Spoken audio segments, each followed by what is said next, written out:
Hello everyone, this is Priyanshu Ranjan IGMS Patna. So finally आप सभी का जो एग्जामिनेशन है वो अब सिर्फ और सिर्फ 2 महीना जो है वो आप सभी से दूर है। तो आपके प्रिपरेशन को और भी ज्यादा अच्छे से बूस्ट करने के लिए तो मैं आप सभी के लिए प्रो 5 स्ट्रैटेजी जो टिप्स है वो लेकर के आ गया हूँ, जो कि मैंने खुद यूज किया था अपने टाइम पर जब मैं नीट की प्रिपरेशन करता था। तो सबसे पहला जो चीज है, attempt maximum number of test.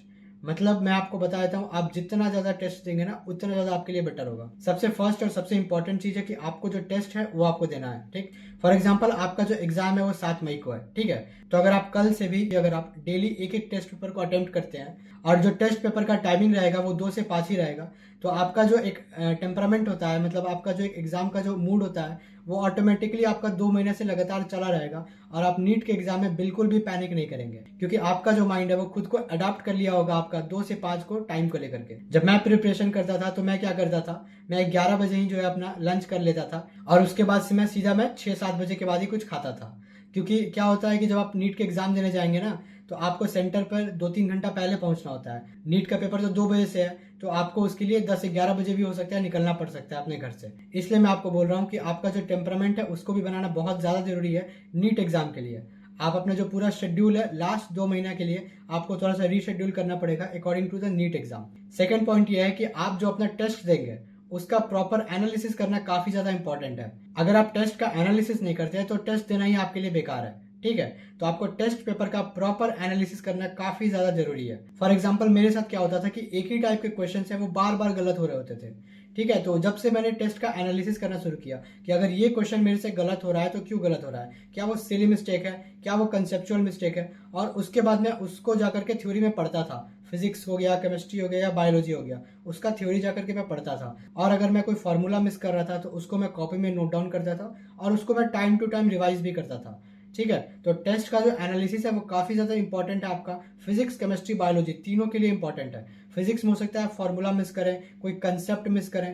Chemistry में भी हो सकता है आपको कोई नेम रिएक्शन का नाम ही नहीं याद हो। मतलब बहुत सारे वहाँ पे बेस होते हैं ऑर्गेनिक केमिस्ट्री में, इनऑर्गेनिक में इतना सारा डेटा है, फिजिकल केमिस्ट्री थोड़ा बहुत फिजिक्स की तरह है। तो आपको इन सारी चीजों को एक साथ कंपाइल करना है। तो अगर आप 2 महीना में अगर 30 पेपर भी दे लेते हैं ना, नीट का जो मॉक पेपर होगा, 30 नीट का मॉक पेपर अगर आप दे लेते हैं और आपके पास उसका प्रॉपर एनालिसिस किया हुआ है कि अगर आपको उन 30 पेपर में से अगर कोई भी क्वेश्चन आता है तो आप वहां पे नीट एग्जाम में गलत नहीं करेंगे, तो मैं आपको बता देता हूँ कि आपकी जो सक्सेस की गारंटी है वो 90 to 80% यहीं पे फिक्स हो जाती है।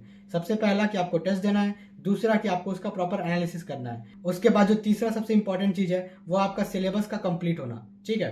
तो आपको अपना सिलेबस को कंप्लीट करना है। मतलब देखिए, अगर आप किसी एक चैप्टर पे पूरा दिन वेस्ट कर देते हैं, पूरा दिन इन्वेस्ट कर देते हैं, ठीक है, और आप कुछ चैप्टर्स को नीट के एग्जाम के लिए छोड़ के चल जाते हैं कि ये चैप्टर नहीं पढ़ूंगा मैं, एक ही क्वेश्चन आता है, 2 ही क्वेश्चन आता है, तो ऐसा नहीं करना है आपको। आपको अपना पूरा का पूरा जो सिलेबस है उसको कंप्लीट करना है। 100% सिलेबस कंप्लीट होना चाहिए। एटलीस्ट आपको सारे चैप्टर को 2 बार तो रीड कम से कम करके ही जाना है। बायोलॉजी में, केमिस्ट्री में भी आपको 2-3 बार हर एक चैप्टर को पढ़ के ही जाना है। मतलब आप चैप्टर छोड़ने का नहीं सोच सकते। हो सकता है कि आप जो चैप्टर छोड़ करके जाएं उसमें काफी सिली या फिर काफी इजी क्वेश्चन आया हो, और अगर आपने एक बार भी अगर वो चैप्टर पढ़ा होता तो आपसे इजीली क्वेश्चन सॉल्व हो जाता। बच्चे क्या करते हैं ना, जो हार्ड टॉपिक होता है उस पर 3-4 महीने ऐसे ही लगा देते हैं, लेकिन जो इजी टॉपिक होता है जैसे सरफेस केमिस्ट्री, पॉलीमर्स, और भी फिजिक्स में जैसे लास्ट वाला टॉपिक हो गया मॉडर्न फिजिक्स पूरा का पूरा, तो बच्चे उसको थोड़ा बहुत लाइटली ले लेते हैं। तो वैसे नहीं करना है आपको, सबको आपको इक्वल इंपॉर्टेंस देना है। माना कि कहीं से क्वेश्चन थोड़ा ज्यादा भी आता है, थोड़ा कम भी आता है, लेकिन आपको पूरा का पूरा सिलेबस को कवर करके जाना है। एक भी सिलेबस का जो टॉपिक है वो छूटना नहीं चाहिए। जो फोर्थ आप सभी के लिए इंपॉर्टेंट पॉइंट है वो आप सभी का गो फॉर द वीकनेस। सबका एक ना एक वीक पॉइंट होता है। किसी को फिजिक्स अच्छा नहीं लगता है, किसी को फिजिक्स का एक स्पेशल पार्ट अच्छा नहीं लगता है, बहुत लोग को रोटेशन अच्छा नहीं लगता है, बहुत लोग को जो मैकेनिक्स का जो पार्ट है वो अच्छा नहीं लगता है फिजिक्स का, या फिर बहुत लोग को फ्लूइड मैकेनिक्स अच्छा नहीं लगता है, बहुत लोग को जो ग्रेविटेशन के बाद मैकेनिकल प्रॉपर्टीज ऑफ सॉलिड है वो अच्छा नहीं लगता है। मतलब हर एक स्टूडेंट्स का अपना अपना एक वीक पॉइंट होता है। तो आप सभी को अपने अपने वीक पॉइंट को एनालाइज करना है कि आप क्या चीज से भागते हैं।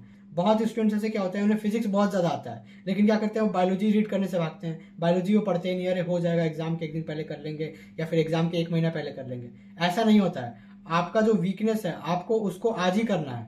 जो वीकनेस है उसको आप अभी करिए, जो आपका स्ट्रांग पॉइंट है वो आपका स्ट्रांग पॉइंट रहेगा ही रहेगा, ठीक है। स्ट्रांग पॉइंट को आप नॉर्मली रिवाइज भी करेंगे तो भी ठीक है, लेकिन आपको अपने वीकनेस पे ज्यादा फोकस करना है। अगर आप अपने वीक पॉइंट पे फोकस करेंगे तो आपके लिए वो बेस्ट होगा।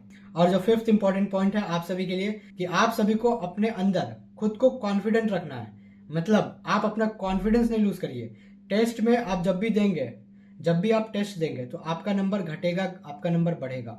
ऐसा कुछ नहीं होता है कि जिस स्टूडेंट को 550 नंबर मॉक टेस्ट में आ रहा है उसको 600 नहीं आ सकता है नीट में, ऐसा कुछ नहीं होता है, ठीक है। अभी मैं कॉलेज में हूँ, मेरे पास अभी ऐसे भी कुछ ऐसे दोस्त हैं जिन्हें मॉक टेस्ट में कभी भी 600 नंबर नहीं आया, लेकिन उन्हें नीट के एग्जाम में 600 नंबर आ गया था। तो ऐसा कुछ नहीं होता है कि अगर आपका मॉक टेस्ट में कम नंबर आ रहा है तो आपका जो नीट का स्कोर है वो भी कम रहेगा। तो मॉक टेस्ट आपको देना ये तो फॉर श्योर है, लेकिन मॉक टेस्ट के मार्क्स से भी आपको डरना वरना नहीं है। मॉक टेस्ट का मार्क्स ऊपर नीचे हो सकता है, तो इसके लिए आपको बिल्कुल भी जो है चिंता नहीं करना है। मॉक टेस्ट का मार्क्स ऊपर होगा नीचे होगा, आपको इसमें कॉन्फिडेंट रहना है। साथ में आप सभी को रिलैक्स भी करते रहना है। कोई भी आपकी छोटी मोटी हॉबीज होगी आप वो भी कर सकते हैं। बहुत लोग गेम्स खेलते हैं, कैरम बोर्ड, लूडो या फिर वीडियो गेम्स टाइप का जो भी आप खेलते होंगे मोबाइल पर, तो वो सब भी आप खेल सकते हैं। टाइम टू टाइम आप गाना सुन सकते हैं। तो आपको जो भी रिलैक्स देता हो आप वो कर सकते हैं। आप अपनी मम्मी से बात भी कर सकते हैं अगर आपको मम्मी से बात करने से रिलैक्स होता है तो, ठीक है। तो आपको जो भी रिलैक्स दे आप वो काम कीजिएगा जब आप फ्री रहिएगा और आप अपने अंदर कॉन्फिडेंट रहिएगा, तो जाकर के आपका जो सिलेक्शन है वो फिक्स हो सकता है, ठीक है। तो मैंने जो भी 5 पॉइंट्स बताए हैं उनको आपको मानना ही मानना है। और अगर आपने इन सारे 5 पॉइंट्स को अच्छे से कवर अप कर लिया, अगर आपने इन सारे पॉइंट्स को अच्छे से कवर अप कर लिया, ध्यान से सुनिए, तो आपका जो सिलेक्शन है वो होने से कोई नहीं रोक सकता है। आपका जो सिलेक्शन है वो होके रहेगा। आपको बस अपना जो हार्डवर्क है उसको मेंटेन करना है, अपनी जो कंसिस्टेंसी है उसको मेंटेन करना है। ऐसा नहीं कि अगर होली आ गया, दशहरा आ गया, या फिर अगर आपके घर में कोई शादी वादी हो गया, बर्थडे हो गया, तो आप 1-2 दिन छुट्टी ले ली, ऐसा नहीं करना है। आपको कंसिस्टेंटली आपको मेहनत करना है। सिर्फ 2 महीने का टाइम बाकी है, तो आपको अपने मेहनत में कोई भी कमी नहीं करना है। तो स्टे मोटिवेटेड, अच्छे से पढ़िए, मन लगा के पढ़िए। कोई भी डाउट होगा तो आप YouTube का कमेंट सेक्शन का प्रॉपर यूज कीजिए। चैनल पे अगर आप नए हैं तो चैनल को सब्सक्राइब कीजिए, लाइक के बटन को प्रेस करना मत भूलिएगा। मिलते हैं अगले वीडियो में, तब तक के लिए stay safe, stay healthy. Thank you so much guys.